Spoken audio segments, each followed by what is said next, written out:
So you're obviously riding high. You're on top of the world. You're helping this incredible player reach new levels. You're training him. You're obviously making a name for yourself in this regard. And you decide it's enough, and you decide to let it go. Why is that, and what was next? Yeah, well, honestly, I was really trying a lot of different things. I had this innate entrepreneurial desire, just because it was fun. I want to try and test things. So in the midst of all of this, I was trying out a lot of different types of businesses.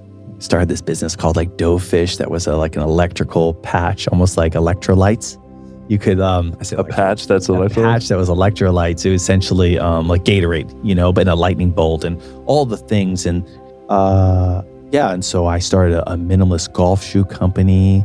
I mean, I really was going at it, and I was having a lot of fun. And then I ended up creating a documentaries series. It was, the company was called Golf Films, because I'm seeing every single one of these stories each week. And each week there's such a dynamic, everyone has their own story when they show up to a golf tournament, how they got there, the stress, missing flights, newborn baby, all these stories, and everyone comes in with different expectations. It's this amalgamation of all these cool, really stories that are worth telling.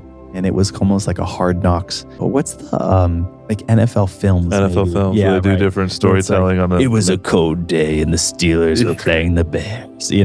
Yes, it was like that, but it was a storytelling aspect where we really got into the nuances of how unique each player is, and we would follow one player for that week and tell his journey and story.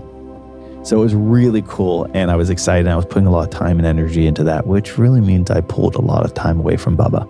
Bubba felt that tremendously. And I was busy pitching this to television networks. I mean, went down the whole rabbit hole of all of this. And I will say, now, later, 8 years later, the Golf Channel, or maybe it's NBC Golf, has something called Golf Films, and they do exactly just that. Wow. So pitched them, didn't like the idea at the time, but now it's a real thing, a big thing. So you were actually starting this production company. It didn't end up not going anywhere. It didn't, because we did do a lot of cool things, including filming a series for Bubba and all sorts of things, but it just took a lot of my time. For me, I got to spend my time off the course with Bubba, and I used to follow him on the course. So I used to walk with him, because a trainer can actually come in under the ropes and work on a player. If something happens, if he tweaks his wrist or something like that, I can go in there and work on him. And so I had to be at the course always, all day. So I really was bored. So having a production crew there was really cool, because I got to, instead of watching Bubba play, I could just watch my phone for the updates, but I could be with my team as they were trying to film and get inside the ropes and do cool things like that. Cool. Was that part of the inspiration of doing this, filling that time? Because you've obviously had this entrepreneurial mind your entire life. Yeah, that's exactly right. It was why not? I'm already here. Make the most of it. Yeah. Make the most of the time. Exactly. Like a Rob Dyrdek hack, probably. You're trying to figure out every ounce of every day and put my time into it. And I'm also pretty young at this time, How old are you at this 31 time? probably. And I've got energy, I've got time, and I've got passion, and I've got a flair for life, and I want to share that. So that business didn't work. What was the next business venture? What started clicking? Oh my gosh.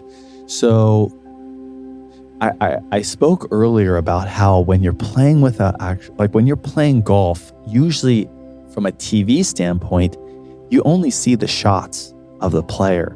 So this was an incredible lead-in for me, because we were telling the stories of the player. We got to see the smiles. We got to see the defeats. We got to see a club throw. We got to see some anger, angst. We got to see some joy on the next hole. Talk about a roller coaster of emotions within a round. And we as humans connect to storytelling. We connect to emotions.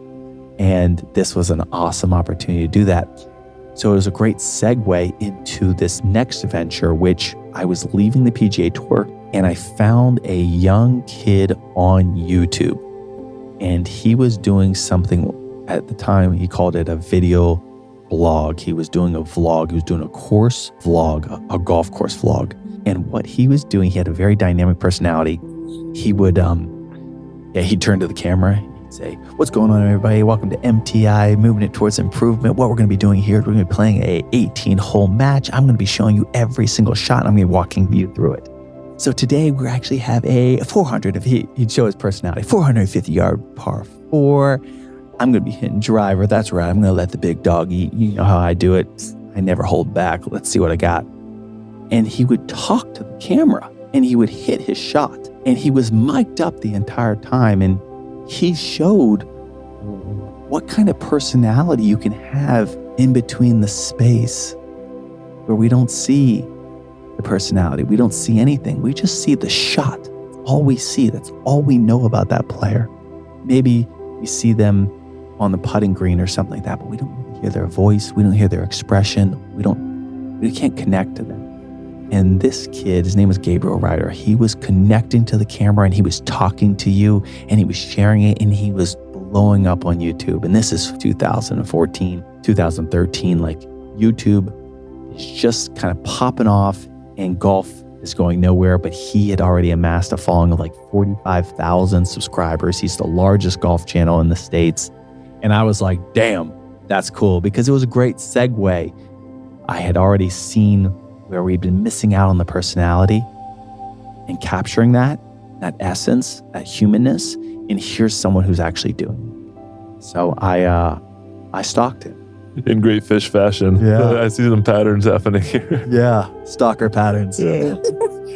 The next opportunity. In a good way. Yeah. Yes, of course. Mm-hmm. I mean, like, I wanted to have like a legit conversation with him. I wanted to pick his brain and see how he's built this thing and what he plans to do with it. And so, you know, that took some coaxing. He did not care that I came from Bubba Watson's camp. He didn't care about anything What did you come to him with? What were you pitching? I was just like, listen, I think I have some background in production. I have some incredible connections. Like, I could get you paired with like a great player, like maybe Webb Simpson, and you play a course vlog together.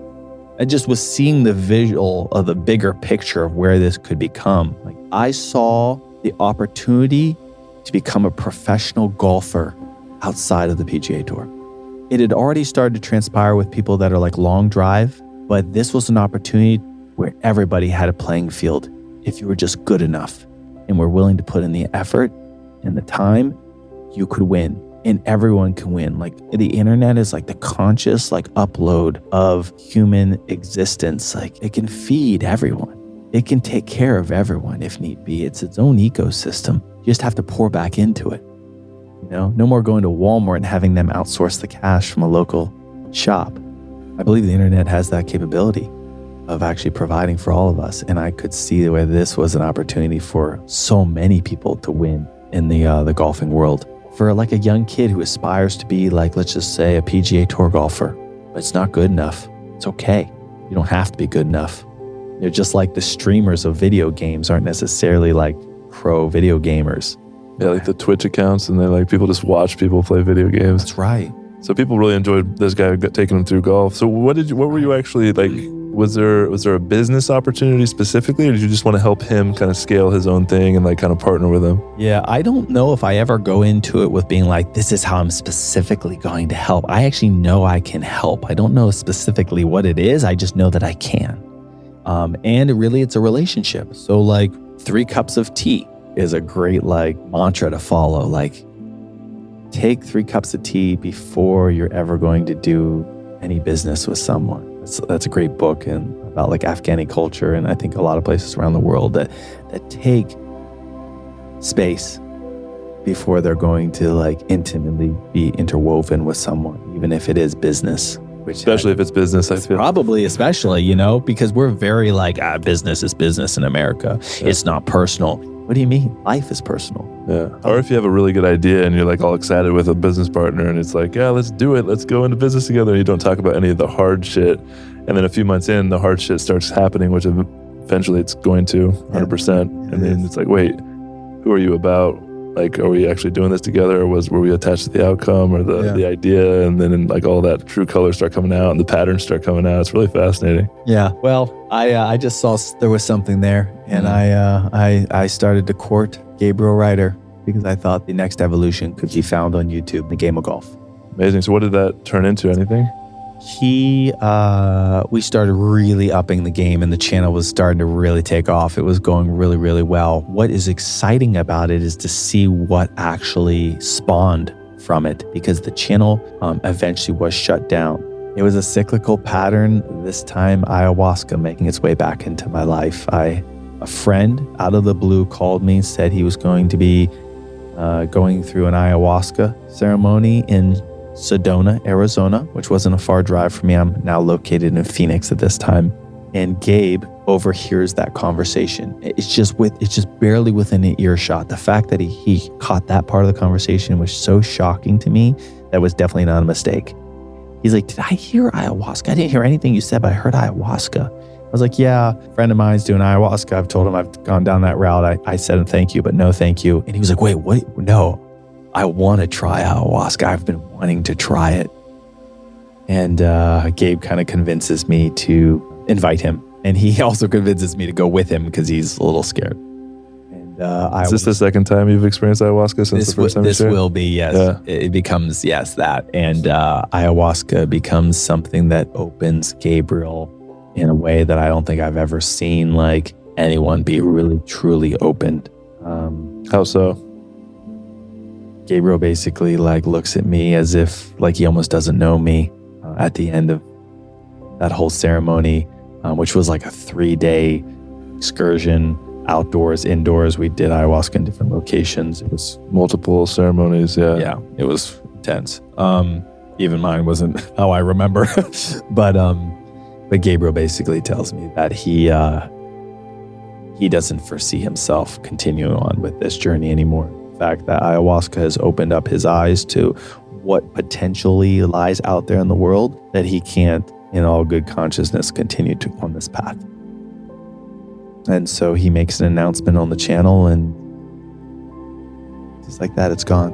And this is the potentialities of working with the plant medicines, is having a total dissolution of self and not being able to go back to reality. It's such a special gift to watch how quickly something can be taken down or destroyed or ended. How slow of a process it takes to create. Yeah. Where's Gabriel at now? What did he end up doing? Gabriel lives in Peru. Is he a medicine shaman now?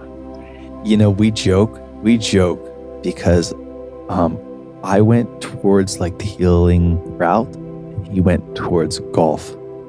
I stayed in the United States. He moved to Peru. So there is golf courses in Peru? There isn't. There is? I will tell you exactly what he's doing. It's very exciting. He closed down that channel and he moved to Peru for an unforeseeable future. He just disappeared. I believe he did ayahuasca. Close to 70 sometimes. He did it until he ran out of money, basically. And he had a maestro and he worked with in the jungle. It was a full-on thing. It was, wow. Like, to show you a picture of Gabriel before and after, it's really shocking. I would love to see those. I might have to like give it to you so you can like print it up. Yeah. I mean, the comparison and the contrast. I mean, it's really awesome, actually. It's really cool to see that we can have the ability to change and mold ourselves so much within such a short period of time. We are just so malleable. It's so cool. It's so cool. So you're never stuck. You're never where you think you can't get out of. You can.